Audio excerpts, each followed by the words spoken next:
Mi nombre es Luis Ángel Toro, yo soy médico especialista en medicina interna geriatría. Ya la doctora Diana les comentaba que vamos a seguir en esta secuencia temática con demencia leve a moderada. A manera de introducción, tenemos en realidad que, para en últimas describirles a qué nos referimos con demencias, también pueden denominarse como deterioros cognitivos mayores y generalmente es un término que se reserva precisamente para describir esa declinación entre un individuo y otro en diferentes aspectos cognitivos. Por cognición nos referimos a todas esas funciones mentales superiores que encierran no solo la memoria, sino otras como pueden ser la cognición social, la manera de ejecutar algunas actividades y otras tareas que son muy propias y ya la doctora Diana nos hablaba un poco de ellas al respecto. Y lo más importante es que generalmente estos deterioros cognitivos mayores se competen a varios de estos aspectos de la cognición. Es decir, si bien casi siempre nos vamos a referir sobre todo a la parte de memoria y va a ser quizás lo más ruidoso, podemos tener otras manifestaciones que vamos a ver más adelante. Asimismo, y si bien casi todos podemos haber escuchado sobre todo es de enfermedad de Alzheimer, y si bien esta es la causa más común de los deterioros cognitivos, en últimas hay muchas causas como también les vamos a mostrar. Vamos a tener que generalmente en los deterioros cognitivos, y si bien obviamente la enfermedad de Alzheimer siendo la más común y de la que más vamos a hablar durante este espacio, podemos tener diferentes formas de su presentación. Generalmente, y la forma más frecuente, va a ser de un inicio que va a ser tardío, es decir, en personas mayores de 65 años. Pero también pueden haber una poca frecuencia de casos que se pueden presentar antes de los 65 años. Aquí abajo, como vemos, vamos a ver que en realidad hay diferentes fenómenos en cuanto a causas como tal, y son dos proteínas importantes que se empiezan a depositar en el cerebro y son las que nos llevan al daño a nivel de toda esta parte de funciones mentales. También es muy importante mencionar que en últimas, cuando hablamos y sobre todo en enfermedad de Alzheimer, y quizás es siempre una pregunta muy frecuente, es en últimas cuánto puede durar este proceso. Y como vemos aquí abajo en la diapositiva, la evolución como tal de la enfermedad es ampliamente variable. Podemos tener incluso, en la literatura se reportan duraciones entre 5, 12 años, pero en últimas lo que sí es muy importante que tengamos en cuenta es que siempre va a haber una importante variación entre una persona y otra. Y definitivamente no es posible, o como nos muestran en las películas, con un tiempo determinado y exacto de evolución, en últimas definir cuánto va a ser la evolución de enfermedad de Alzheimer. Y es también muy importante tener en cuenta que Alzheimer y demencia no son términos, no son sinónimos, no son términos iguales. Tenemos por un lado que la demencia la vamos a reservar como un término generalmente general para un grupo de síntomas que generalmente competen a diferentes funciones mentales. Entre ellas, la memoria, el lenguaje, la capacidad de las personas de resolver problemas y otras habilidades en últimas que tienen que ver con los procesos de pensamiento. Y en la demencia vamos a tener diferentes causas que reflejan en últimas unos cambios que son muy específicos a nivel cerebral. Y por otra parte tenemos la enfermedad de Alzheimer, que ya es una de las causas que como tal nos va a llevar a deterioro cognitivo y que en últimas es un proceso como tal de enfermedad, en el cual vamos a tener acumulación de proteínas que son completamente anormales en el cerebro. Una se llama beta-amiloide y la otra es una muy específica que se llama tau en una forma particular que es en la forma fosforilada. Y esto nos va a llevar en últimas a una degeneración de diferentes células nerviosas. Y esos cambios a nivel cerebral son los que en últimas nos van a llevar a todas las manifestaciones que se pueden encerrar también como cualquier demencia. Lo que sí quiero y me parece importante de esta gráfica sobre todo es que veamos el término de demencia o deterioro cognitivo mayor en últimas como una sombrilla, debajo de la cual están encerrados diferentes causas y diferentes enfermedades específicas que nos llevan a deterioros cognitivos. Generalmente tenemos obviamente la enfermedad de Alzheimer, que es quizás la más común. Generalmente se describe que encierra hasta el 60-70% de los casos, y vamos a tener otras causas que nos pueden llevar también a ese deterioro cognitivo. Las demencias vasculares, sobre todo, que se deben sobre todo a como tales fenómenos de infartos cerebrales u otras anomalías en el flujo cerebral sanguíneo que llega al cerebro. La demencia frontotemporal, la demencia por cuerpos de Lewy y otras demencias. en las cuales está, por ejemplo, la demencia asociada a enfermedad de Parkinson y otros síndromes muy específicos, pero que en realidad son menos frecuentes a lo que veíamos representado. Generalmente lo que se tiene es que aproximadamente el 90% de las demencias se encuentran entre enfermedad de Alzheimer, demencias vasculares, también muy importantes los casos mixtos, es decir, en los que se superponen y se combinan tanto enfermedad de Alzheimer como demencias vasculares, y ya otro tipo como las demencias frontotemporales y la demencia por cuerpos de ley. ¿Qué sabemos en cuanto a la epidemiología y sobre todo para aproximarnos a las cifras de los deterioros cognitivos? Tenemos que en última, sobre todo, es claro que es un problema de salud muy creciente en la humanidad y se proyecta que más o menos para el año 2050 en el mundo vamos a tener alrededor de 115 millones de personas que van a vivir con deterioros cognitivos y específicamente con enfermedad de Alzheimer. La prevalencia, sobre todo de las demencias, va a aumentar asociada a la edad, y tenemos que más o menos el 2.6% de las personas entre 65 y 69 años pueden tener una demencia, y cuando hablamos más de personas de más de 90 años, pues este porcentaje se puede aumentar hasta el 43.1%. Lo que sí es claro que tengamos en cuenta es que como humanidad estamos viviendo un proceso en el cual nos estamos volviendo cada vez más viejos y el porcentaje de personas mayores aumenta progresivamente. Y es indudable que con ese aumento progresivo, pues vamos a tener también un aumento de personas que van a tener deterioros cognitivos, y desafortunadamente pues va a haber cada vez un desequilibrio entre esas personas con deterioro cognitivo y la cantidad de personas más jóvenes que puedan funcionar como cuidadores. Esta gráfica se las traigo para mostrarles sobre todo este comportamiento que es muy llamativo en enfermedad de Alzheimer.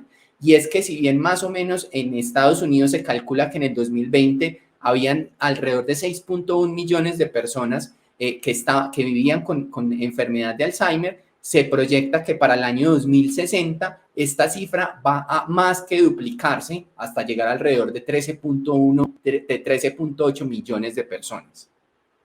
Y quizás una cifra que nos ponga un poco más en contexto es que 1 de cada 3 adultos mayores probablemente muera con Alzheimer u otro tipo de demencia. ¿Qué hay que tener en cuenta? Que en últimas el recorrido, y como ya nos comentaba la doctora Diana, el recorrido para terminar en últimas en una enfermedad de Alzheimer inicia incluso desde nuestras edades más tempranas. Y es que aspectos tan importantes no solo como la genética, sino también como nuestros procesos de educación, adicionalmente en nuestras edades adultas, sobre todo las enfermedades que se empiezan a sumar como hipertensión, obesidad y las pérdidas auditivas, tienen en últimas que ver con los factores de riesgo para volvernos y desarrollar una enfermedad de Alzheimer. Y sobre todo en edades más tardías, hábitos como pueden ser el tabaquismo, también enfermedades como la depresión, la inactividad física, el aislamiento social y la diabetes también van a participar como posibles factores de riesgo para llevarnos a una enfermedad de Alzheimer. En cuanto a las causas y ya los fenómenos como tal de enfermedad que se pueden presentar en la enfermedad de Alzheimer, tenemos que es claro que hay unos fenómenos y unos depósitos, sobre todo de proteínas, como ya les mencionaba, que van a llevar a toda la enfermedad y en últimas a los síntomas que vamos a empezar a ver en los pacientes con enfermedad de Alzheimer. Generalmente, esas conexiones que hay entre neuronas y neuronas se van a ir deteriorando, sobre todo por fenómenos que empiezan desde las células mismas. Desafortunadamente, en la enfermedad de Alzheimer, esos fenómenos de depósito de las proteínas van a predominar en áreas del cerebro que se desarrollan y se vinculan directamente con fenómenos cognitivos y con las funciones mentales superiores. Tenemos generalmente unas lesiones que son las que tenemos un poco de más claridad en cuanto a todo lo que conocemos de a qué es lo que lleva a enfermedad de Alzheimer, que son unas lesiones que se han denominado como lesiones positivas y que son generalmente las que podemos ver en caso de tomar una muestra de un cerebro y ponerlo a microscopio. Por ejemplo, vamos a ver ovillos neurofibrilares que contienen la proteína que ya les mencionaba, la tau, y otras que son las placas, que son unos conglomerados de la beta amiloide. Adicionalmente, hay también algunos procesos que se ven alterados en células específicas a nivel del sistema nervioso central. Y otras partes son algunos fenómenos que se denominan negativos o que están encubiertos y que son sobre todo alteraciones en los procesos normales de funcionamiento de las células del sistema nervioso central y sobre todo de la integridad misma de las neuronas y de las conexiones que establecen entre unas y entre otras. El problema es que sobre todo en estos fenómenos negativos es donde nos falta más conocer acerca sobre la fisiopatología de la enfermedad de Alzheimer. Y es que es claro que nos queda aún mucho más por comprender para definitivamente tener un entendimiento muy claro en cuanto a enfermedad de Alzheimer. En últimas, tanto las placas de la beta amiloide como los ovillos neurofibrilares de la tau se depositan en regiones estratégicas del cerebro que son las que llevan a las manifestaciones clínicas como tal. Y aquí vemos un poco más detallado qué es en últimas lo que está pasando. Generalmente esa amiloide se empieza a formar unos depósitos que posteriormente se suman a los depósitos de tau, empezamos a perder neuronas y las conexiones que existen entre una y otra y en últimas terminamos en un deterioro cognitivo que va a ser la manifestación clínica como tal. ¿Qué manifestaciones clínicas vamos a tener? Van a ser múltiples y sobre todo lo que sí vamos a tener claro es que el curso de la enfermedad de Alzheimer va a ser progresivo, va a ser una enfermedad crónica y que desafortunadamente a la luz de la evidencia y de los avances científicos actuales no tiene una posibilidad de regresión. Vamos a tener generalmente unas presentaciones que se consideran típicas y sobre todo son esas manifestaciones como las quejas de memoria, los problemas con la atención, los problemas para desarrollar ciertas actividades específicas, alteraciones en la forma en la cual se expresa el lenguaje en diferentes formas, tanto verbal como escrito. Pérdida sobre todo también de procesos de hacer y reconocer incluso la enfermedad misma y de reconocerse como persona y como que tiene unos problemas sobre todo en sus funciones mentales superiores y también pueden haber alteraciones sobre todo en el comportamiento que vamos a ver un poco más adelante en otras diapositivas. Pero también podemos tener otras presentaciones que no son tan comunes. Por ejemplo, podemos tener algunas variantes de enfermedad de Alzheimer que se van a presentar sobre todo con problemas a nivel visoespacial, es decir, en nuestra capacidad incluso de interactuar con el medio, de por ejemplo conducir y reconocer distancias, reconocer colores, también en la forma en que nos expresamos y es precisamente el caso de aquellas personas que siempre han tenido un lenguaje muy florido y posteriormente empiezan casi como a quedarse sin palabras, a sin recordar algunas palabras o incluso a expresarse de una forma completamente diferente a la que es usual a ellos y que ha sido usual durante toda la vida.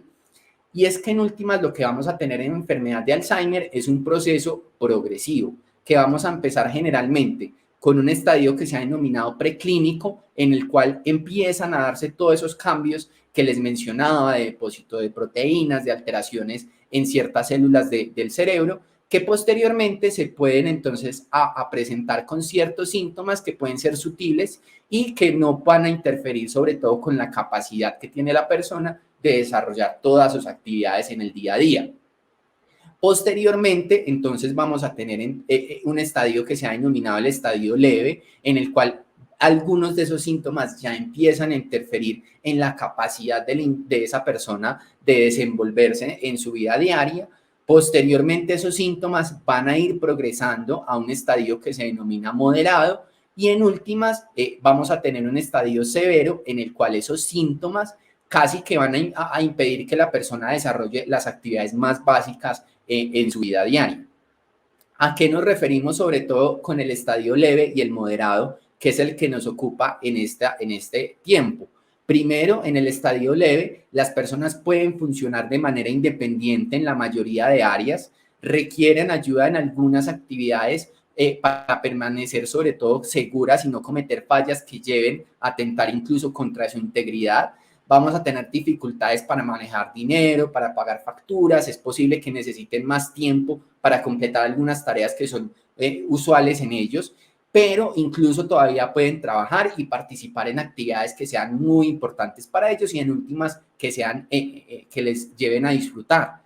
En el Alzheimer moderado, esta generalmente va a ser la etapa en la que van a permanecer mayor tiempo la mayoría de personas, experimentan sobre todo, son más problemas a nivel de memoria y de lenguaje, van a tener dificultad para completar tareas que tengan varios pasos, por ejemplo, bañarse o vestirse. Puede empezar a aparecer, por ejemplo, problemas de incontinencia urinaria, cambios en la personalidad y comportamiento, pueden empezar a ser más suspicaces, a agitarse, a ser un poco más agresivos. Y precisamente en esta etapa, sobre todo, ya casi, sobre todo, a medida que avanza esta etapa hasta volverse moderada severa, pueden comenzar a tener problemas, sobre todo para reconocer a sus seres queridos. Generalmente la escala que utilizamos para precisamente aproximarnos y clasificar la gravedad de los pacientes es esta que se llama la escala de deterioro global, GDS, con una posterior modificación que se le añadió, que es el FAST.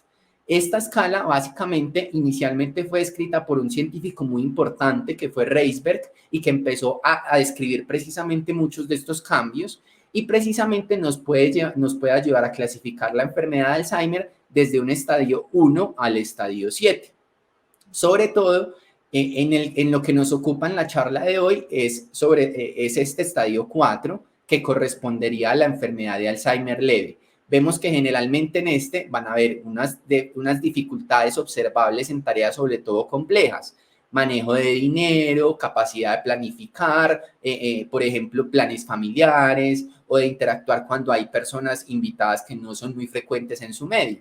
¿Qué vamos a ver sobre todo? Olvido de lo cotidiano, alteraciones sobre todo de recordar algunas cosas específicas de la historia personal, dificultad para concentrarse, sobre todo en tareas que sean complejas o en cálculos, incapacidad para planificar viajes, hacer cuentas complejas o actividades que necesiten sobre todo varios pasos.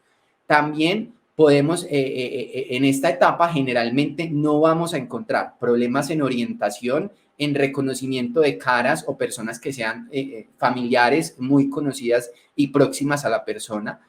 Y tampoco generalmente vamos a tener dificultades, por ejemplo, para salir a viajar con esa persona que tiene enfermedad de Alzheimer. Lo que también puede presentarse es sobre todo variaciones del estado del ánimo y también sobre todo en esta etapa podemos tener una negación propia de la persona que vive con enfermedad de Alzheimer, porque como veíamos también en las manifestaciones clínicas, puede haber un no reconocimiento mismo de esos problemas y esas fallas, por ejemplo, de memoria o en ejecución de ciertas tareas, el paciente no va a ser muy consciente y precisamente en la enfermedad de Alzheimer leve puede no haber mucha conciencia de la enfermedad y quizás sea una de las características propias de la enfermedad de Alzheimer como tal. Y ya vamos a ver el estadio GDS5 que corresponde a la enfermedad de Alzheimer moderada. En este ya vamos a tener una disminución de la habilidad, por ejemplo, de escoger ropa adecuada para la estación o según la ocasión que sea, vamos a necesitar más asistencia en determinadas tareas. Sobre todo en esta etapa generalmente no vamos a tener compromiso en la capacidad de aseo ni de comida, pero sí, por ejemplo, para elegir ropa, para recordar algunos aspectos importantes de su vida cotidiana, por ejemplo, la dirección, teléfonos, nombres de familiares cercanos. Es frecuente que haya cierta desorientación en tiempo o en lugar, o que sobre todo cuando se saque a esa persona de su medio ambiente común, se pierda fácilmente, no reconozca qué hora del día es o dónde se encuentra. También podemos tener más dificultades, sobre todo en cálculo, pero sobre todo, por ejemplo, todavía el paciente puede saber su nombre, generalmente reconoce muy bien a su esposa, a sus hijos y a las personas que están muy estrechas con él. Posterior a estas etapas que les mencionaba, vamos a tener el GS6, que corresponde a una enfermedad ya moderadamente grave, y el GS7, que corresponde a una enfermedad ya severa o a una enfermedad grave. Vemos cómo a medida que van progresando estos pasos, pues se van perdiendo diferentes tareas. Por ejemplo, ya perder la habilidad de vestirse, bañarse, lavarse solo, aparece sobre todo incontinencia urinaria y fecal. Vamos a tener también sobre todo también capacidad limitada para hablar, posteriormente ya pérdida de funciones muy básicas y en últimas que ya van a entrar a la siguiente revisión que va a ser precisamente centrada en estos estadios más avanzados. Pero entonces, ¿cuáles son 10 señales que deberíamos tener muy presentes en el paciente con enfermedad de Alzheimer? vamos a tener cambios de memoria que dificultan la vida cotidiana. Generalmente, ¿qué vamos a empezar a ver? Olvidar información que recién se aprendió, como fechas o eventos importantes. Generalmente se van a volver más repetitivos, van a pedir de forma más recurrente la misma información. Se depende, por ejemplo, de sistemas de ayuda, y es la clásica persona que empieza entonces o a poner sticky notes o notas pegadizas en las paredes, o a escribir en cuadernos y agendas, y si no recurren a estos métodos, pues se les pasa, por ejemplo, pagar una factura o una fecha que es muy importante para ellos. ¿Qué si no es común y que puede ser común en el anciano? Pues otra cosa es muy diferente olvidarse de vez en cuando de un nombre de una cita, pero acordarse de ellos posteriormente. Y es precisamente que ese es un cambio propio del envejecimiento. Otra señal de alerta que deberíamos tener en cuenta es la dificultad para planificar o resolver problemas. Y es sobre todo cambios en la habilidad de desarrollar y seguir un plan o trabajar con números. Dificultad en seguir una receta que siempre sabía o manejar las cuentas mes a mes cuando siempre lo hacía. Problemas en concentrarse, y también es posible que al paciente con enfermedad de Alzheimer le pueda empezar a costar más tiempo hacer cosas que para él eran fáciles hacer previamente. ¿Qué es esperado para la edad? Por ejemplo, que ya empiecen a haber ciertos errores de vez en cuando en sumar y restar, sobre todo cuando no es una actividad que sea del día a día. Otra señal de alerta es la dificultad para desempeñar tareas habituales. Por ejemplo, que tengan varios pasos, como les he mencionado. Dificultad en llegar a un lugar conocido, en administrar un presupuesto en el trabajo, o recordar las reglas de juego de un juego que sea pues muy conocido y que sea usual que el paciente desarrolle. ¿Qué sí es esperado para la edad? Necesitar ayuda de vez en cuando para usar, por ejemplo, un microondas que acaban de comprar, o utilizar un televisor que también acaban de comprar. Es esperable que sí sea normal que el paciente adulto mayor necesite mayor tiempo para aprender tareas nuevas. Otra señal de alerta es la desorientación en tiempo o en lugar. Olvidar fechas, estaciones y el paso del tiempo. Tener dificultades para comprender algo si no está en proceso en ese instante, y es posible que se les olvide incluso dónde están o cómo llegaron a ese lugar en el que están. Que sí es esperado con la edad, que pueda haber algún grado de confusión sobre el día de la semana, pero posteriormente cuando uno le dice, venga, pero piense un poquito, deténgase un poco, él después llega al día de la semana que realmente se encuentra. Dificultad para comprender imágenes visuales, sobre todo pueden tener problemas para leer, para juzgar distancias, para determinar colores o contrastes, y generalmente esto puede reconocerse, por ejemplo, cuando el paciente con enfermedad de Alzheimer está conduciendo un vehículo. ¿Qué sí es esperado en un adulto mayor? Que hayan ciertos cambios relacionados, por ejemplo, con cataratas, que son enfermedades muy asociadas con el envejecimiento y que precisamente pueden llevar a disminución un poco de la agudeza visual. También es de alerta que aparezcan problemas con el uso de las palabras, bien sea en el discurso, en el día a día o en lo que escribe el paciente. Por ejemplo, que tenga problemas en seguir o en participar en una conversación, que paren en medio de la conversación sin idea de cómo seguir, o que empiecen a repetir mucho la misma historia. Luchan, por ejemplo, a veces con encontrar palabras correctas, o llaman a cosas, a objetos con nombres incorrectos. Por ejemplo, si se van a referir a un lápiz, que digan el palito que se usa para escribir. Que sí es esperado con la edad, que haya dificultades a veces para encontrar la palabra exacta para hablar, pero que después de un momento pues se recuerde.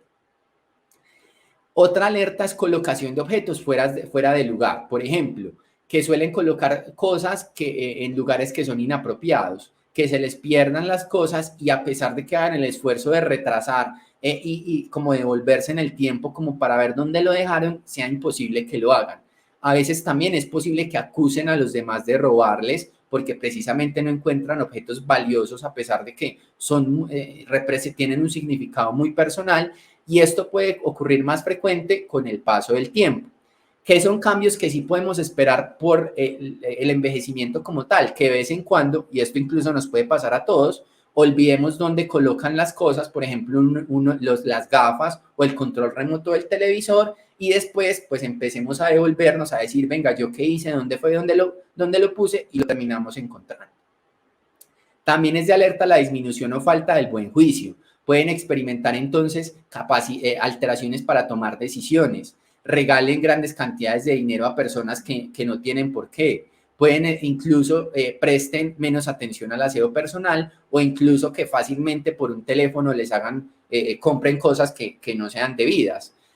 Que sí es esperable con el envejecimiento, que de vez en cuando tomemos una mala decisión, pero nunca que se vuelva un hábito y una costumbre. Pérdida de iniciativa para tomar parte en actividades, y esto es muy importante, sobre todo porque pierden la iniciativa de participar en pasatiempos, en actividades sociales, en proyectos de trabajo o deportes que antes sí les interesaban. También dificultad para entender los hechos recientes, por ejemplo, si siempre le gustó el fútbol, que recientemente ni siquiera siga el paso con quiénes son las adquisiciones nuevas del equipo o cuál es la posición en el campeonato o cómo ejercer un pasatiempo favorito, por ejemplo, que siempre le haya gustado nadar y ahorita entonces pierda la iniciativa y tampoco se acuerde ni dónde iba ni cómo es que realiza la actividad. Evitar tomar parte en actividades sociales, sobre todo por cambios que han experimentado, y es que es muy común que cuando empiezan a notarse que hay ciertos cambios, puede haber cierto grado de aislamiento y precisamente pues como pueden llevarse a aislarse un poco. ¿Qué sí es esperado con la edad? Que a veces uno se canse precisamente de tener ciertas obligaciones del trabajo, la familia y sobre todo obligaciones sociales, y que a veces de vez en cuando el adulto mayor opte por decir, no, venga, esta semana quiero tomarme un descanso y no participar en esa actividad, pero después la retomo. Cambios en el humor o la personalidad. Pueden llegar a ser confundidos, sospechosos, deprimidos, temerosos o ansiosos. Y es muy importante tener en cuenta que sobre todo en esos adultos mayores que empiezan con depresiones tardías cuando nunca habían tenido depresión o con cambios generales en el estado del ánimo, es muy importante también tener en cuenta en el proceso de diagnóstico los deterioros cognitivos. Se pueden enojar fácilmente y volverse muy irritables. Lo que sí es esperado con la edad y no por enfermedad de Alzheimer es desarrollar maneras muy específicas de hacer las cosas, y si uno trata de sacar al adulto mayor de esos procesos que son propios de él, pues que se ponga bravo porque se le está sacando de su rutina. En cuanto al diagnóstico, tenemos que el diagnóstico es eminentemente clínico. Y aquí sí quiero hacer un énfasis muy importante, y es que así como es complejo los procesos cognitivos y todos somos conscientes que el cerebro es una máquina tan compleja, pues también es difícil aproximarse al diagnóstico. Y a diferencia, por ejemplo, de enfermedades como la diabetes, en las que usted pues hace un examen de laboratorio y le da un reporte y con eso tiene unos rangos y según eso hace el diagnóstico, en enfermedad de Alzheimer desafortunadamente no tenemos un examen único que nos permita hacer un diagnóstico específico. Generalmente también vamos a tener dificultades en el diagnóstico, sobre todo porque sobre todo esos primeros signos no solo pueden pasar desapercibidos por la familia, sino también a veces por el personal en atención de salud. Y pueden haber ciertas dificultades, como por ejemplo decir que ciertos síntomas que son de enfermedad de Alzheimer son adjudicados, por ejemplo, a simplemente cambios del envejecimiento o a la tan mal denominada demencia senil, que en realidad no es un diagnóstico que exista ni que utilicemos actualmente en el ejercicio médico, y en últimas porque desconoce que detrás de los deterioros cognitivos hay procesos de enfermedad y, como veíamos, hay procesos como tal de alteraciones en el funcionamiento cerebral que llevan a enfermedad y no solo los cambios dados por el envejecimiento. Hay unos criterios que son los denominados DSM-5 que se utilizan precisamente para aproximarse al diagnóstico. Generalmente, ¿qué vamos a necesitar? Precisamente que haya una queja del paciente precisamente o de un familiar o de una persona que lo conozca desde hace tiempo, que hay una declinación en esa capacidad de funciones mentales superiores. Asimismo, necesitamos entonces acercarnos y hacer una valoración formal con pruebas neuropsicológicas o diferentes baterías de evaluación en las cuales pues ratifiquemos que hay un deterioro y que hay algo que está mal en las funciones mentales superiores. Asimismo, cuando hablamos ya de demencia o deterioro cognitivo mayor, hay esas dificultades que tenemos en los procesos cognitivos van a interferir con la independencia de la persona. Asimismo, vamos a tener que excluir que hayan otras causas que lleven a ese deterioro cognitivo y no son atribuibles a otros trastornos, por ejemplo, mentales, que siempre tenemos en cuenta antes de hacer el diagnóstico de un deterioro cognitivo mayor. En cuanto al pronóstico, desafortunadamente no les podemos dar mucha claridad. Y es que, como decía desde el principio, cada persona va a comportarse de una forma muy diferente. Y es que asimismo, como es compleja la fisiopatología, es compleja también aproximarse al diagnóstico. Generalmente incluso la genética, los estilos de vida que hemos llevado durante toda nuestra vida, la educación, las experiencias, nuestras experiencias laborales, los viajes, el lenguaje, pueden llevarnos a que tengamos un pronóstico completamente diferente, a pesar de que diferentes personas tengan el mismo diagnóstico, por ejemplo, de enfermedad de Alzheimer. Asimismo, las otras enfermedades y las otras cosas que estén pasando con la persona también van a definir en últimas el pronóstico y sobre todo la velocidad a la cual va a progresar la enfermedad de Alzheimer. Generalmente los grados más leves se van a correlacionar con un deterioro que va a ser más paulatino y más gradual. En cambio, cuando las personas ya van alcanzando las etapas más graves, pueden como estancarse un poco y llegar a una evolución que queda un poco más estable en el tiempo. Generalmente podemos hacer ciertos biomarcadores, sobre todo el líquido cefalorraquídeo, que pueden ayudarnos a aproximar sobre todo al riesgo de progresión, pero en últimas, sobre todo, todas estas características no son como tal y nos van a definir ni un pronóstico ni un tratamiento específico. ¿Qué tenemos en cuanto al tratamiento?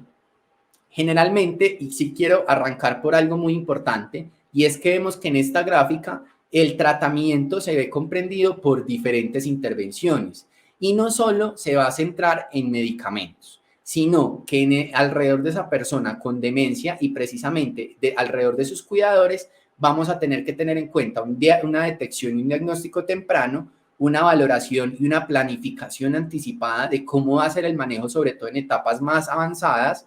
Vamos a tener el manejo médico como tal y aquí está el manejo farmacológico, que vemos que es solo una partecita. Vamos a tener también la información y educación, que va a ser siempre muy importante. Aprender a lidiar con los comportamientos de la persona con deterioro cognitivo. Cómo podemos también aproximarnos a mejorar el rendimiento en las actividades de la vida diaria. Siempre vamos a tener que tener en cuenta un equipo que es multidisciplinario y precisamente por eso en estas charlas van a ver no solo médicos, sino también psicólogas, neuropsicólogas, terapeutas ocupacionales, personal de enfermería. Vamos a tener también un soporte terapéutico y aquí es quizás lo más importante y sobre todo la terapia de estimulación cognitiva, que también va a ser quizás la intervención con más impacto. Y también es muy importante en últimas que haya una persona que integre todo el cuidado y empiece a coordinar los diferentes servicios que hay alrededor de la persona. ¿Qué principios debemos tener en cuenta? Uno, que las terapias farmacológicas solo retrasan el progreso de síntomas, pero como ya les mencionaba, no revierten los procesos de daño a nivel cerebral que ya están instaurados. Las estrategias no farmacológicas, es decir, como la terapia de estimulación cognitiva y la terapia ocupacional, nos van a llevar a optimizar la función, el comportamiento y la seguridad, y asimismo siempre va a ser muy importante actividades como estamos en este momento, de educación y soporte tanto a los pacientes como a su familia y a sus cuidadores. En cuanto a medicamentos, rápidamente vamos a ver que los medicamentos aprobados por lo menos por las agencias internacionales se dividen en dos grupos. Los inhibidores de la colinesterasa, en la cual vamos a tener donepezilo, rivastigmina y galantamina, y por otra parte, otros medicamentos que van hacia una molécula diferente que se llama la NMDA. Esto generalmente tenemos una opción que es la memantina. No me voy a detener mucho en esto, la verdad, porque en últimas lo más importante que debemos tener en cuenta es que no hay un tratamiento que modifique o retrase la enfermedad y sí es importante que tengamos una expectativa real de qué podemos esperar con los medicamentos y es en últimas retrasar progresión de síntomas. Los inhibidores de la colinesterasa, que son los que quizás conozcan más y con los cuales todos estamos un poco más familiarizados, sobre todo con los parches de rivastigmina, tienen una vía específica, sobre todo en unos núcleos que se encuentran en el cerebro, que pueden sobre todo mejorar, sobre todo problemas en atención y memoria. Los medicamentos disponibles, que ya les mencionaban que eran 3, tienen algunas diferencias, por ejemplo, que el donepezilo tiene una vida media más larga, que la ribastilmina tiene la cualidad de que viene en parches y puede ser un poco más fácil de administrar en ciertos pacientes, pero en últimas la eficacia es la misma.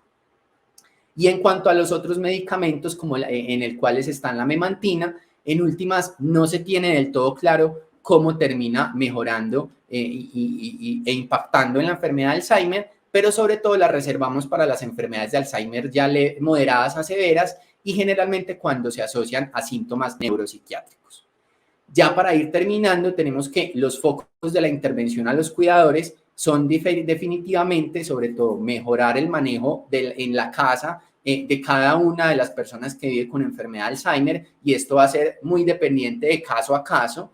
También va a ser muy importante la psicoeducación, y es precisamente aprender y educarse sobre cómo lidiar en el día a día y cómo manejar la persona con enfermedad de Alzheimer de forma adecuada. Siempre asesorarse y aconsejarse de personas que sean idóneas al respecto, abordar también, y si es muy útil en muchas ocasiones, incluso recurrir como tal apoyo por parte de psicoterapia para también aprender a lidiar con los propios problemas que pueden empezar a ocurrir en los cuidadores mismos por el solo hecho de estar cuidando a una persona con deterioro cognitivo mayor.